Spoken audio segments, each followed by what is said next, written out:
Hoy puede salir de aquí diciendo, Dios me habló, Dios me habló. Hermano Marlene, dígame.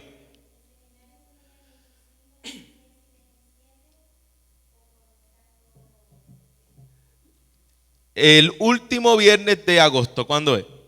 El 25. El 25 comenzamos. Sí. En las clases de intensivo, el curso de apologética, no sabemos cuándo es. Probablemente sea en el mes de octubre que pueda venir. Ellos se pagan el boleto. Ellos dicen que lo que quieren es los PD.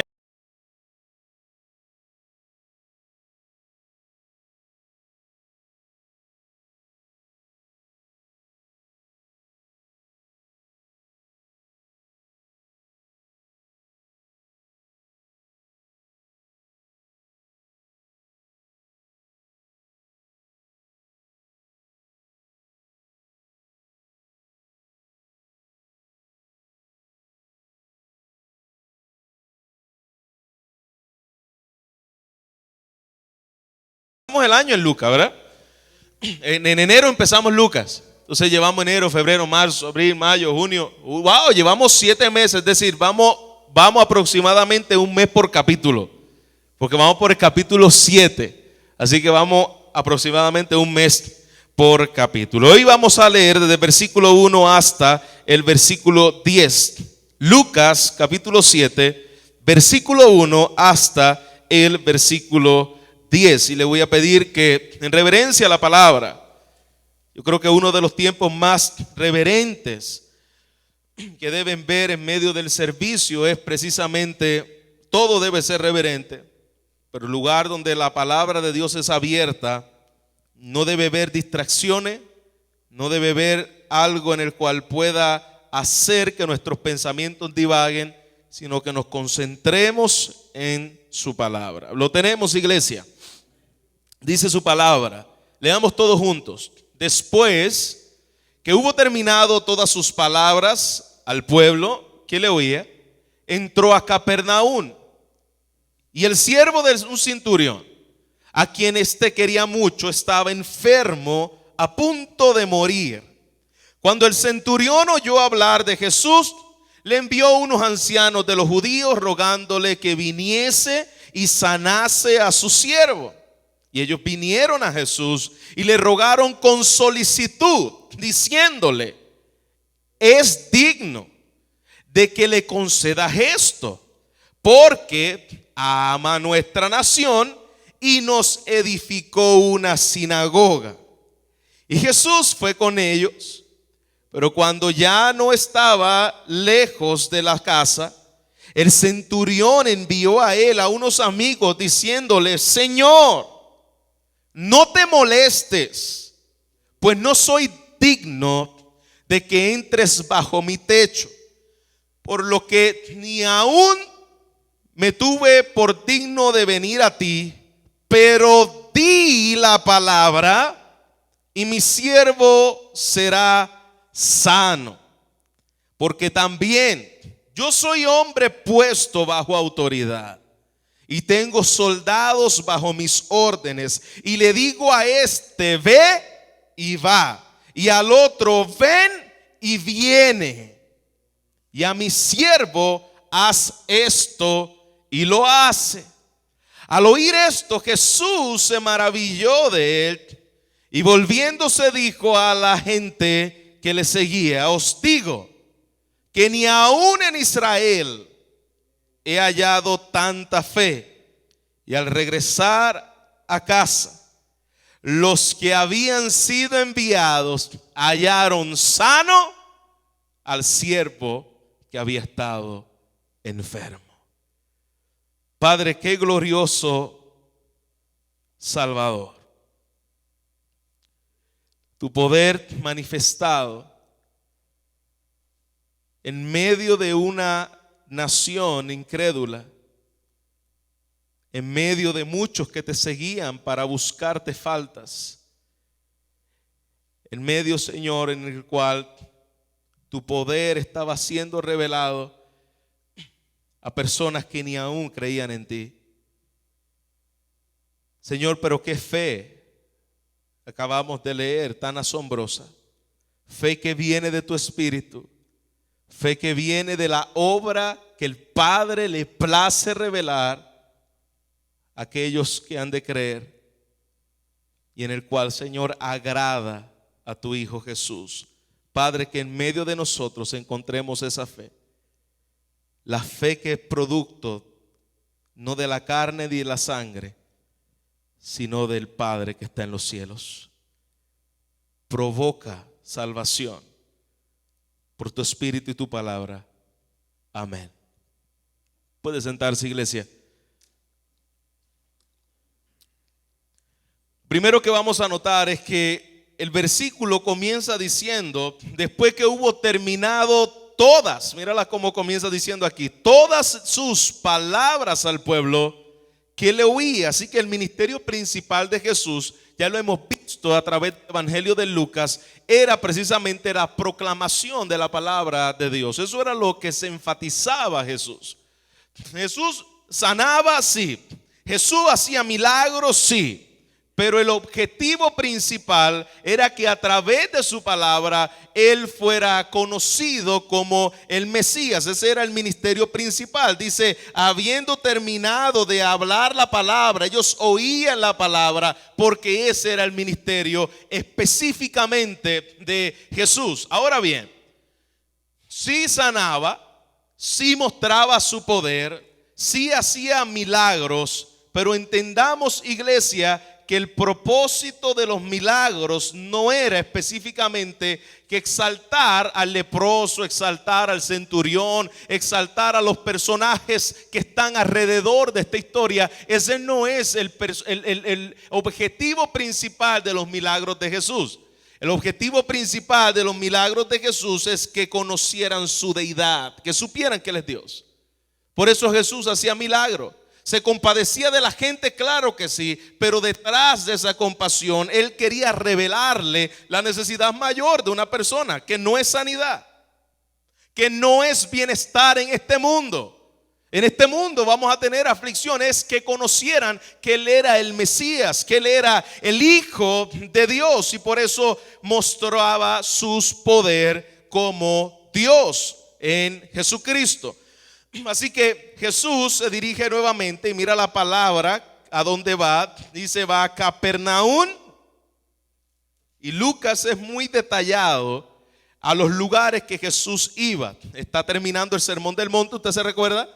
Jesús dijo, bienaventurados los pobres de espíritu, bienaventurados los misericordiosos, y comenzó a dar las bienaventuranzas. Ahora está bajando del Sermón del Monte y entra a esta ciudad llamada Capernaum y comienza a mostrar poder, comienza a mostrar milagros y comienza a revelar que Él es el Mesías. Capernaum era una ciudad pobre, una ciudad en la cual Jesús hizo de ella la oficina central.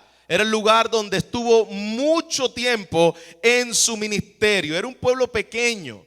Aproximadamente vivían allí tal vez unas 200, 300 personas o menos en esta ciudad de Capernaum. La mayoría era gente pobre, era gente de bajos recursos económicos. Se sostenían de la pesca. Así que estaba cerca del mar de Galilea, esta ciudad llamada Capernaum, y por eso Jesús se mantenía allí, porque era muy fácil que pudiera dirigirse, como era un lugar donde estaba cerca del mar, a las demás ciudades. Así que aquí está Jesús en Capernaum, comienza a desarrollar su ministerio milagroso en esta ciudad, y vamos a ver varios personajes interesantes en este relato de Jesús en Capernaum, en medio de los dos nadie. Y Jesús es experto moviéndose en medio de los dos nadie, una ciudad muy pobre. Pero ahí vemos uno de los personajes que yo quiero que nosotros miremos, y es el siervo del centurión. Fíjese cómo Jesús habla acerca de este siervo. Esa palabra siervo no necesariamente es lo mismo que nosotros veamos como en el día de hoy como un esclavo. La palabra siervo es igual a doulos, que es esclavo en griego, pero la esclavitud del antiguo pacto no tiene que ver con la esclavitud que nosotros vemos en el día de hoy que le ponen un cuello, en su cuello unas cadenas, se los llevan a hacer cargas que no quieren hacer. Ese no es la forma de esclavo que se daba en el antiguo pacto.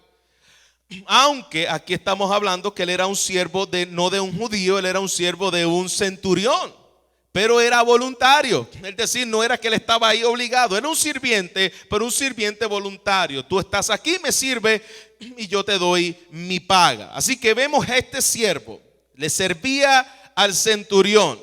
Y permítame hablarte de lo que este hombre era en aquella sociedad. Es decir, un siervo del centurión era alguien sin importancia, alguien que era tratado como un sirviente, muchas veces era tratado como un animal.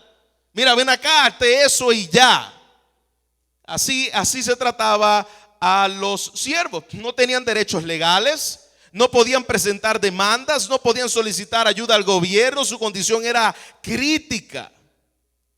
Pero este siervo era amado por el centurión y dice la palabra que estaba en una situación de salud en la cual no ocurría nada. Había gastado, dice Mateo, hablando de esta misma historia, había gastado todos los medios posibles, ha ido a los doctores, había utilizado el dinero que tenía para que su salud mejorara y nada ocurría. Sencillamente este hombre iba a morir.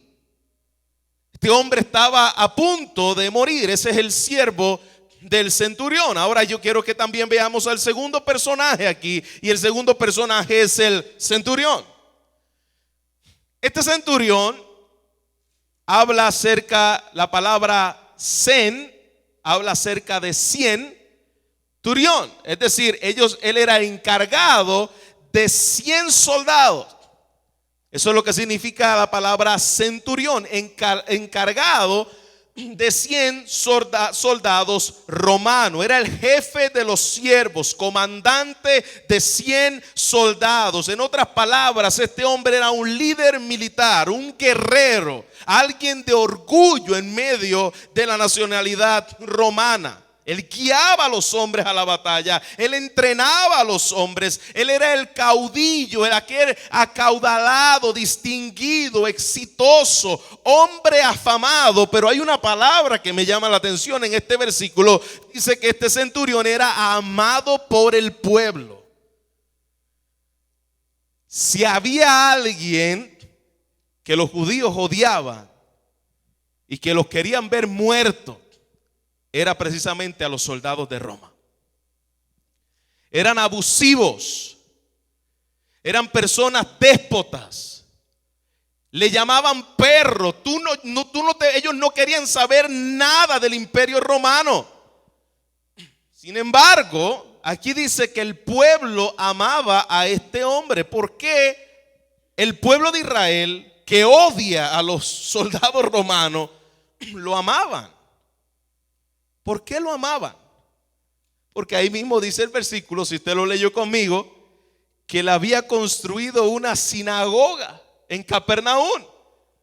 Este hombre era impío, él no era cristiano, pero él daba dinero para que se construyeran lugares, es decir, como si fuera hoy este edificio, lugares donde ellos se pudieran reunir a adorar a Dios. Daba billetes a eso. Y claro, hay un dicho que dice que por la plata, ¿qué pasa? ¿Quién baila? Hasta los monos. Pues este hombre, como daba dinero, pues claro que lo querían en el pueblo. Era alguien que lo amaban. Nos construye sinagoga. Este es un hombre tremendo. No era de Dios, pero le daba lo que ellos querían. Así que este hombre trabajaba y ayudaba a la gente judía. Ahora, miremos la relación entre este hombre, soldado, jefe, general, con el siervo de él. Dice la palabra, y llama la atención que este centurión, él tenía un siervo, y no era normal que un centurión se preocupara por un siervo. Pues si se muere este, pues que se muera, me consigo otro. Pero había algo en el corazón de este hombre que Dios ya estaba tratando con él. Él amaba a este hombre. Él era su amigo. No era un hombre que simplemente trabajaba con él. No era un empleado más. No era un siervo más. Era alguien que él amaba.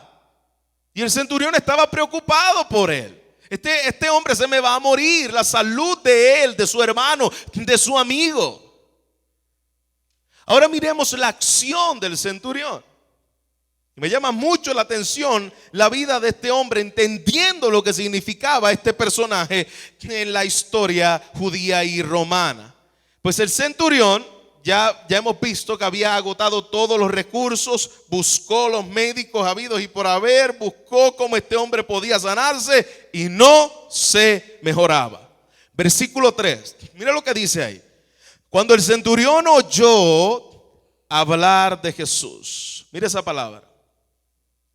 Aquí nos dice que el centurión había visto a Jesús, había estado con Jesús. Él nunca había visto a Jesús, pero el centurión había ¿qué? Oído de Jesús.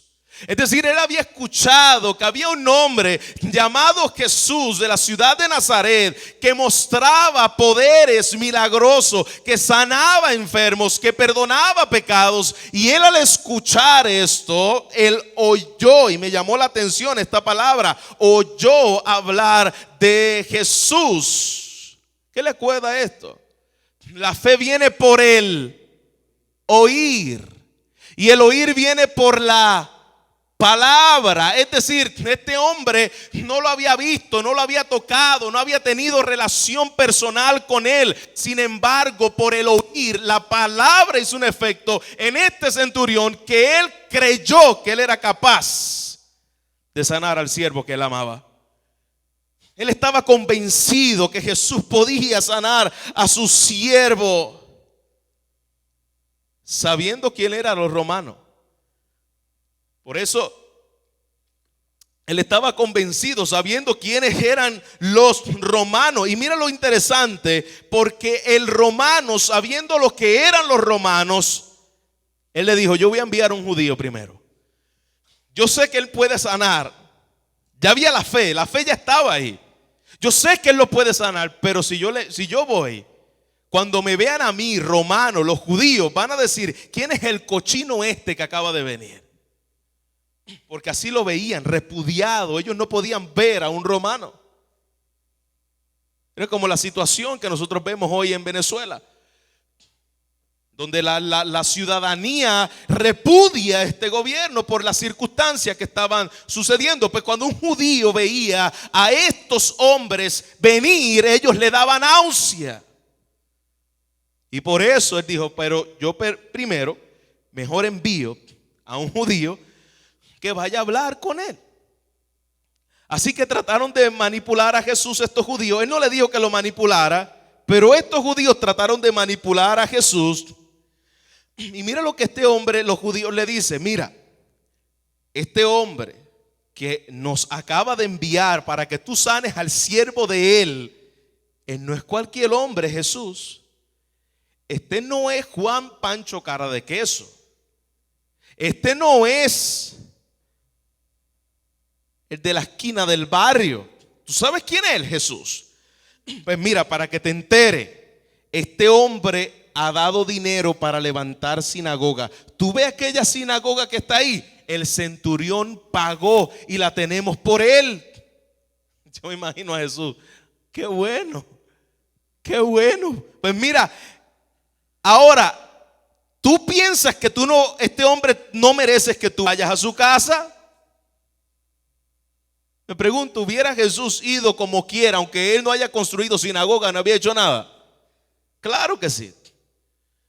Porque Dios viene no por causa de las obras. Dios viene para mostrar gracia y misericordia. Así que no era por lo que él había hecho, no era por las cosas grandes que había edificado, las obras que había hecho. Así que de esto no se trata. De todas formas, Jesús fue camino a la casa de este centurión. Y cuando el centurión ve que Jesús viene, mira lo que este hombre entendió, más allá de aquellos judíos religiosos que le dicen: si yo le digo a Jesús que este hombre da billete, ofrenda, diezma y es el más da en la iglesia, yo estoy seguro que él lo va a sanar. Y a Jesús no le importaba eso. Así que cuando el centurión vio que Jesús va camino a la casa, mira cómo él le llama a Jesús. ¿Cuál es la palabra que él utiliza para llamar a Jesús? Señor. Él le mostró respeto. Él le mostró humildad. Le dijo: Jesús, yo no soy digno de que tú entres en mi casa. Wow. No entres en mi casa. Pero ¿de quién estamos hablando? Del construye sinagoga, del hombre respetuoso, del gran soldado romano. Y ahora él está diciendo: espera, Jesús, no te acerques, no entres en mi casa. Qué palabras extrañas de un militar, que si alguien lo visitaba decía: ¿quién es él? No, pues dile que estoy ocupado, que se salga de aquí, yo no quiero recibir a nadie. Y ahora está diciendo: hey, el que viene no es cualquier hombre. Yo no soy digno de que ese hombre pise mi casa. Hermano, esta gente cuando lo veían lo honraban, le hacían señales, se le paraban de frente con respeto. Y ahora él está diciendo: el que viene, yo no soy digno. Un militar, yo no soy digno. Usted recuerda que Jesús acababa de terminar las bienaventuranzas, ¿verdad? ¿Cuál era la primera característica de las bienaventuranzas? Bienaventurados los pobres en espíritu. Este hombre está revelando una característica que Dios ya está trabajando en él. Él está diciendo lo que debe reconocer la persona, que el Espíritu de Dios que está obrando en ella, lo primero que se da cuenta es que él no es digno de que Dios le visite. Si tú piensas que tú eres digno de que Dios te perdone, de que Dios te bendiga, de que Dios te ame, tú no conoces a ese Señor glorioso. Este hombre conoció: Él es Jesús, el Mesías. Yo no soy digno que este hombre se acerque a mí. La humildad. Jesús dijo: el que se humillare será ¿qué? Exaltado. ¿Recuerda al hijo pródigo? Cuando se humilló, dice: yo no soy digno de ir a la casa de mi padre. ¿Recuerda?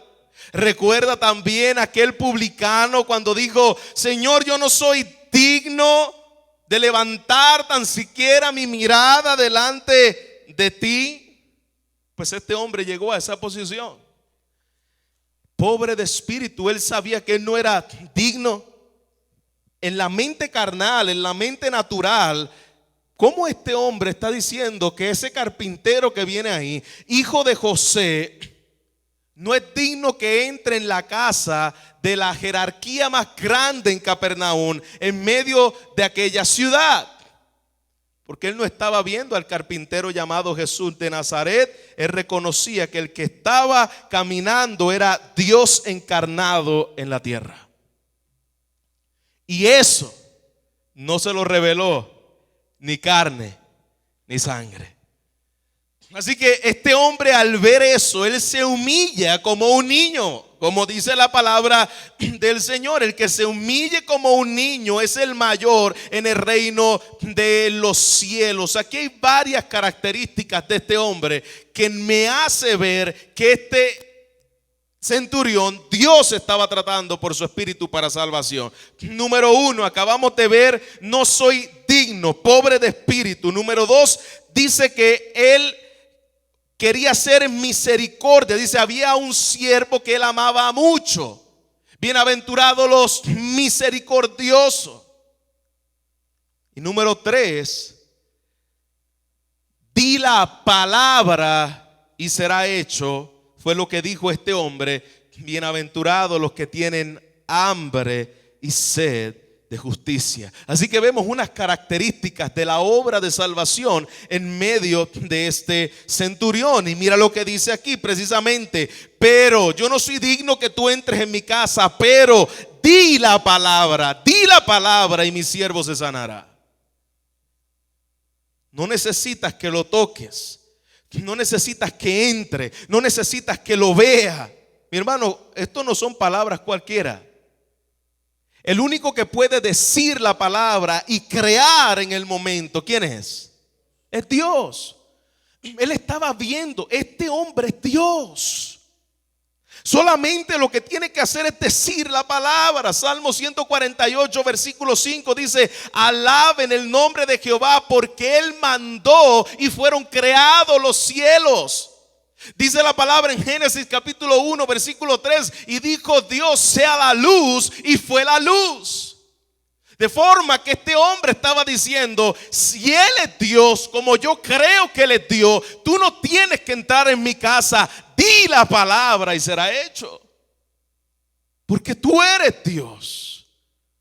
Él creía que tenía la autoridad de sanar solamente con decir la palabra. Este hombre había entendido lo que muchos en Israel no habían entendido, y lo que Jesús estaba representando detrás de aquel tal vez vestido insignificante, aquellas herramientas de carpintería insignificante. Este hombre es el Hijo de Dios. Y el centurión comienza a razonar, comienza a pensar, y él le dice: mira, si tú eres lo que yo entiendo que eres, tú solamente tienes que decir la palabra y las enfermedades te van a obedecer. Yo estoy encargado de 100 soldados, decía el centurión. Cuando yo le digo a ese soldado: ve a tal sitio, no hay forma que él me diga: yo no voy a ir ahí, porque eso sería traición al Estado. Tú tienes que ir. Yo te digo ve, y él va. De manera que él está diciendo: solamente tú le dices la palabra a esa enfermedad, y esa enfermedad se va a ir. Dile a la enfermedad: vete, y se va. Así como yo ordeno a mis soldados, tú tienes poder para echar fuera enfermedades, demonios, vientos, olas. Muerto, levántate, porque tú eres Dios encarnado. Eso es lo que le está diciendo el soldado.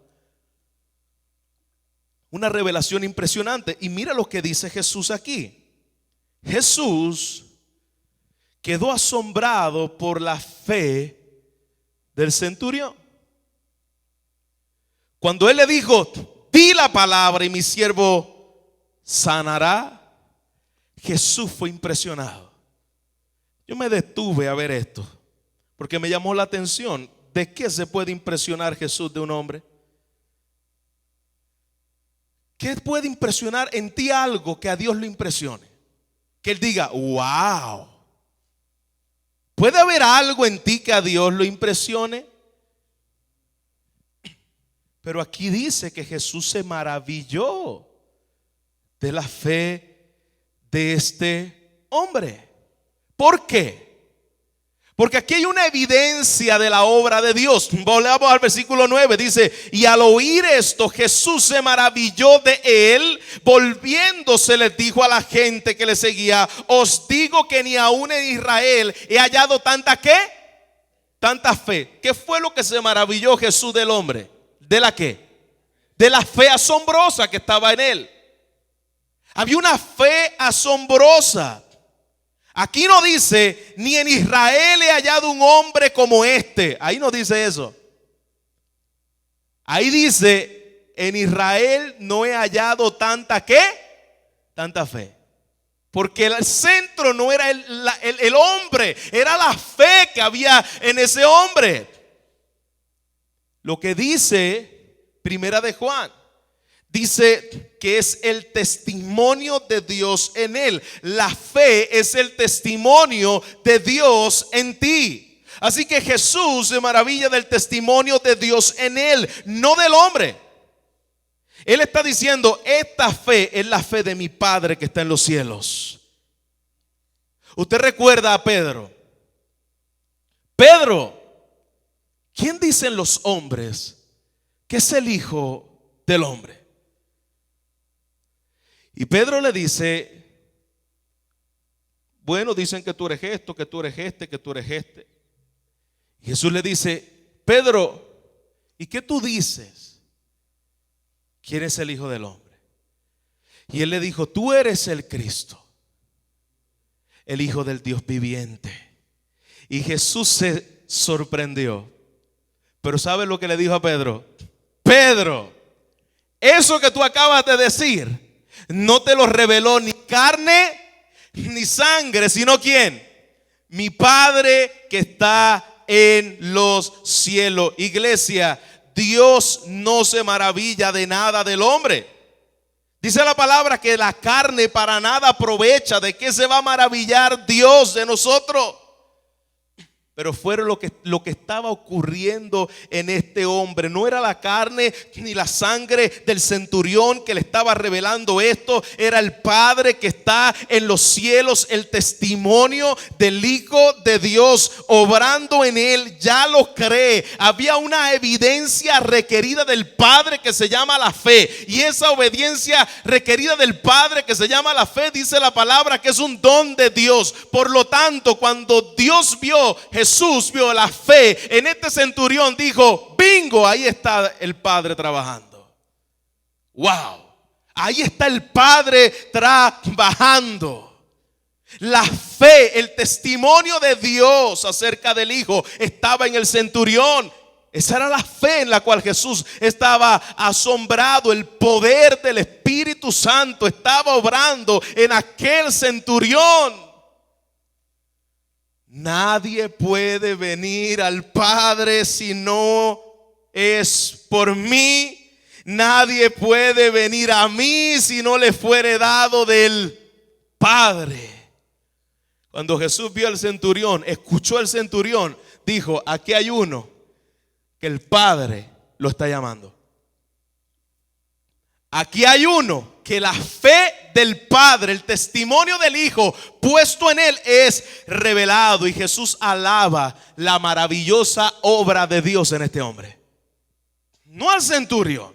A veces estamos acostumbrados a leer la Biblia y decir, y el centurión tenía una fe increíble. Mi hermano, aquí el poder de Dios estaba actuando en este centurión.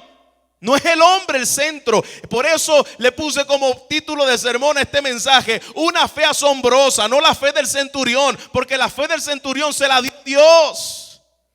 Y lo que Jesús estaba asombrado era ver la fe en un hombre como este. Dios está actuando en él. Imagínate gobernantes tiranos como era él.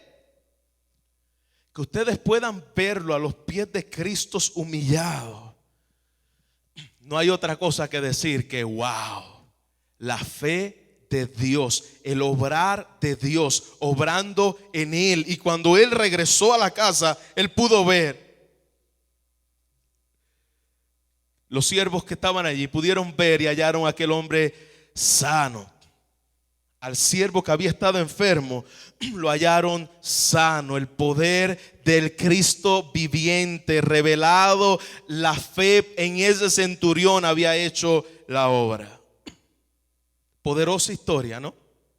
Yo quiero aplicar esta historia en 3 personajes que vemos aquí y que nos identifiquemos en el día de hoy. ¿Cuál de esos personajes estamos nosotros en el día de hoy? Vamos, ¿cómo aplicamos este suceso real a nuestra vida? Número 1, el primer personaje que acabamos de ver en esta historia son los que sufren. El siervo sufriente, y no estamos hablando aquí del siervo sufriente de Cristo, estamos hablando de un siervo que sufría, era el siervo del centurión.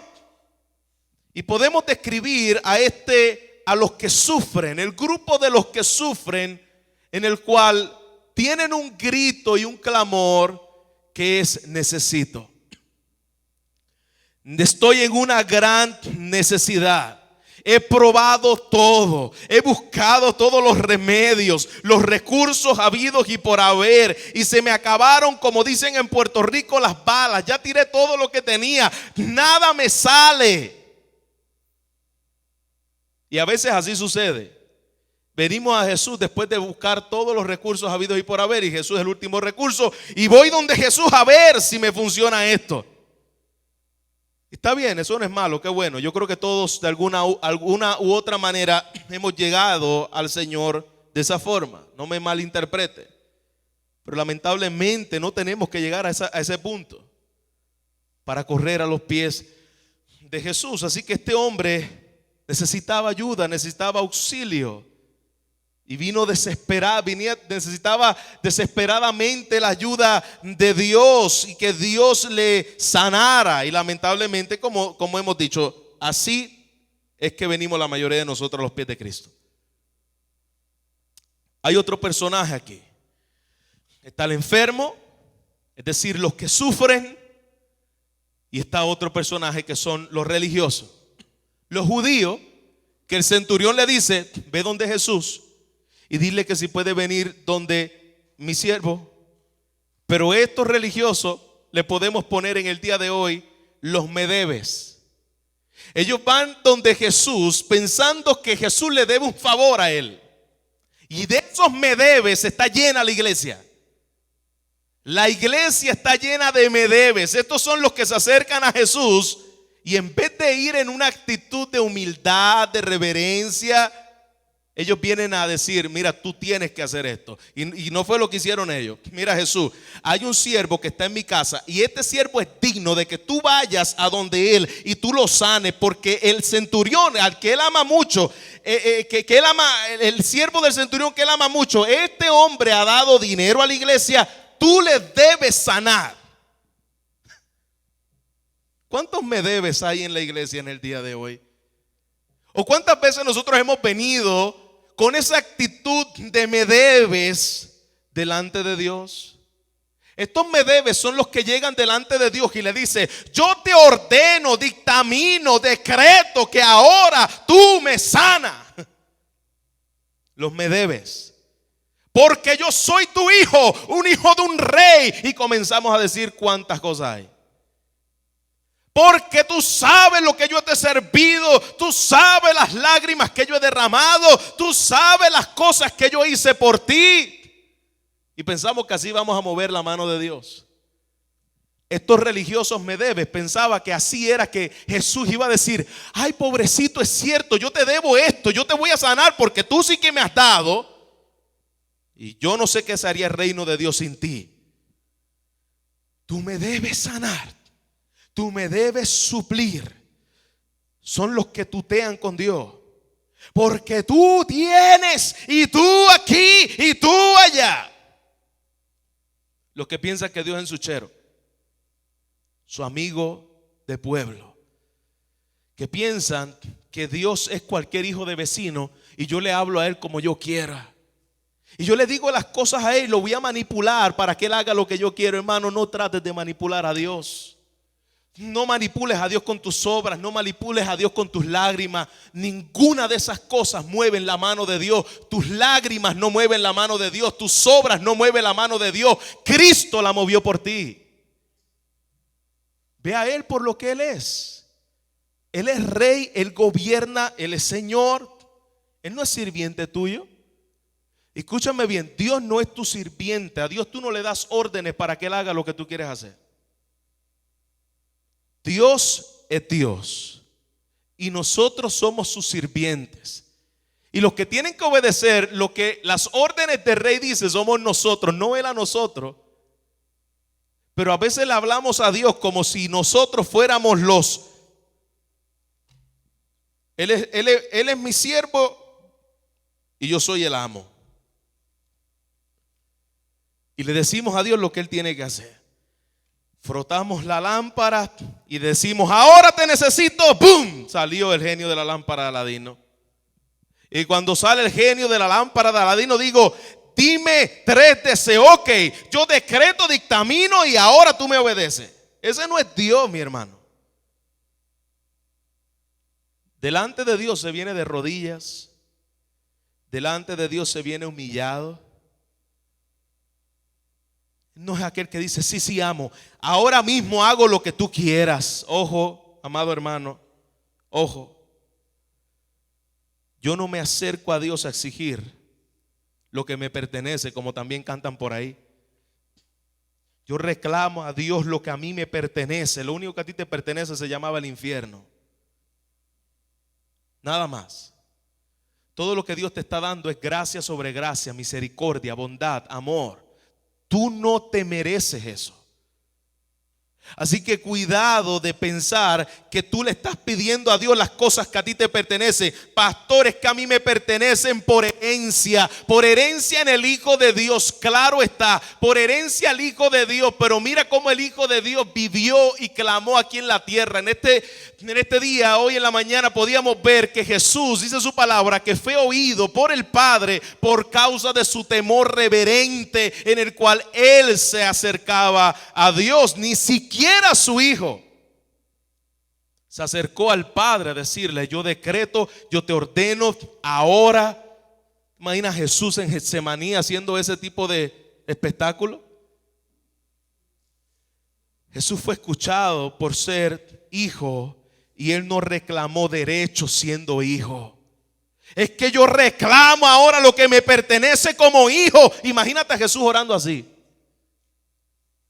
Es una herencia comprada por ti, yo la reclamo. Eres hijo de un rey, compórtate como el rey se comportó en la tierra. Si eres hijo de un rey, ora como el rey oraba. Y el rey oraba, dice su palabra, con temor reverente delante del Padre, y por causa del temor reverente fue oído. Nunca te acerques a Dios a reclamar. Ruega, no exija. Ruega, no exijas a Dios. Él no es tu amo, Él es tu Señor. Y como Señor se viene de forma humilde, reconociendo que no somos dignos ni tan siquiera que Él nos escuche. Y hay un tercer grupo, y es los que tienen una fe asombrosa. El centurión. El primer grupo, los necesitados. El segundo grupo, los que piensan que merecen las bendiciones de Dios, los me debes. Y el tercer grupo, los que tienen una fe asombrosa. Estos son los que, como el centurión, vienen a Dios de forma reverente. Vienen a Dios convencidos de que Jesús es la única solución y que Él tiene el poder, la autoridad para hacer lo que a Él le plazca. Pero yo vengo a Él con respeto, porque yo sé en presencia de quién yo estoy. Estoy en presencia de Dios.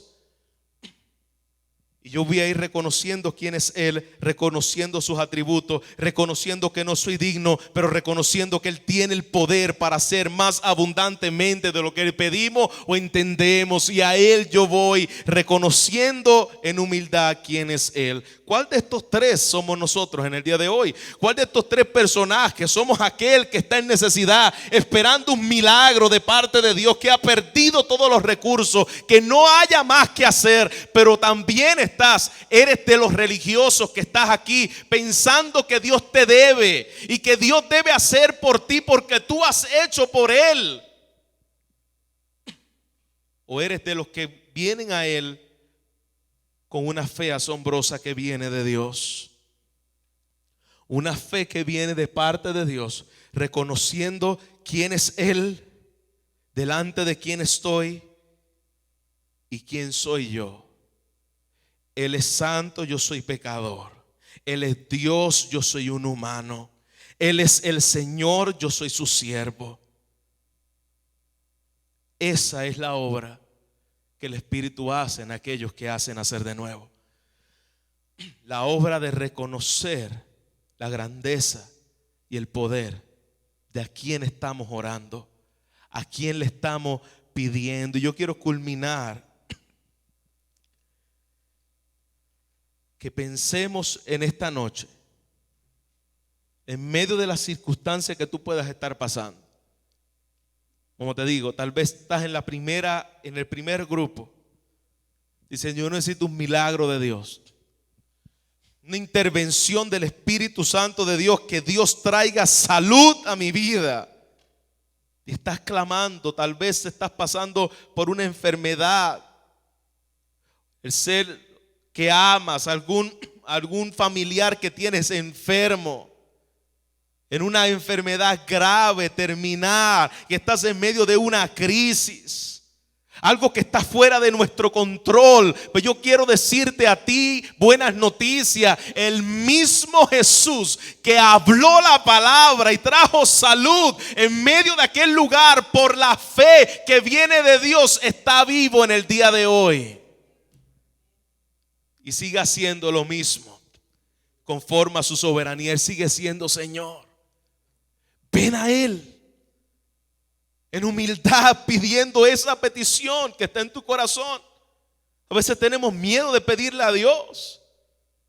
Ay, que yo no quiero ya pedirle. No, ve con actitud correcta. Ven humillado, con tu corazón doblado delante de Él, reconociendo quién es Él, pero no tenga miedo en pedirle. Dice su palabra que Él nos da conforme a sus riquezas en Cristo. Fíjate bien que no dice su palabra que Él nos da conforme a Él nos da de sus riquezas. Dice su palabra que Él nos da conforme a su riqueza. Por ejemplo, si alguien es millonario y me da de su riqueza, pues me puede dar desde $1 hasta $1.000.000, porque me da de su riqueza. Pero si alguien me da conforme a su riqueza, ¿cómo te va a dar? ¿Ah? Si yo te doy de mi riqueza, yo te puedo dar desde $1 hasta $1.000.000. Pero si te doy conforme a mis riquezas, ¿qué es lo que dice la palabra? Él nos da conforme a sus riquezas en gloria.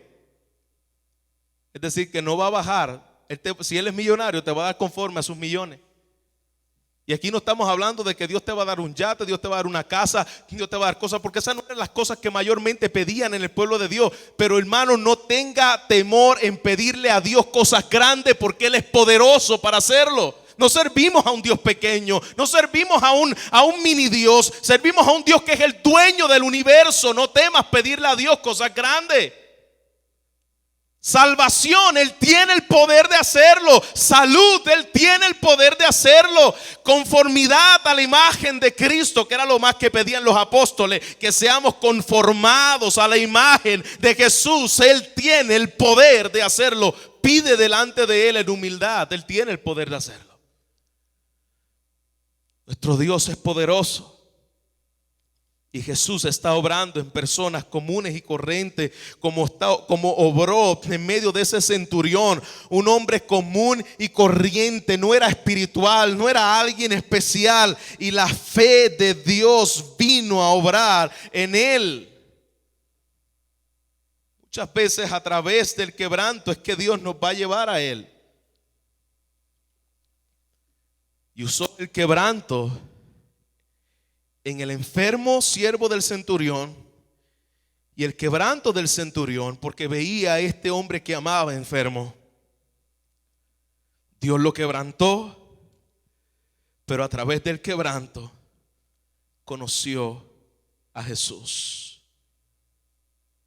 Como pasó con el centurión, puede pasar contigo en el día de hoy. Tus sufrimientos no son en vano. Tus pruebas que estás pasando no son en vano. Hay cosas que Dios te está librando a través de eso. Escúchame bien. Hay males menores que Dios los permite para librarte de males mayores. ¿Escuchaste bien?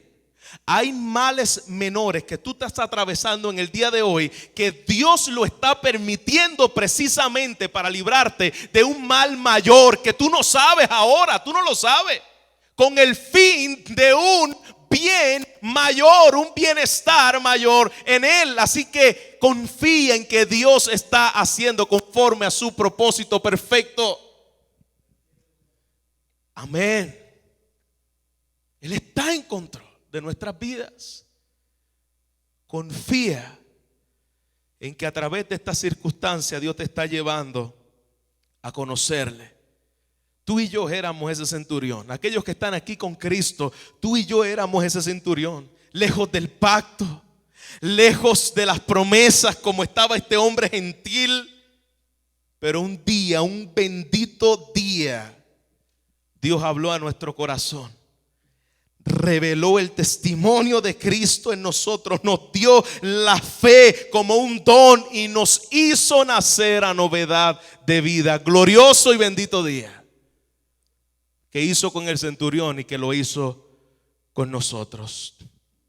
Así que, iglesia, sea cual sea la situación en el día de hoy, yo quiero invitarte a que tú puedas venir de la misma manera que el centurión. Tú puedas correr en humildad y en fe. Yo creo que tú puedes hacerlo por mí. Tú tienes el poder. Tú has prometido hacerlo y yo vengo a ti rogándote, Señor. Yo sé que todo lo puedes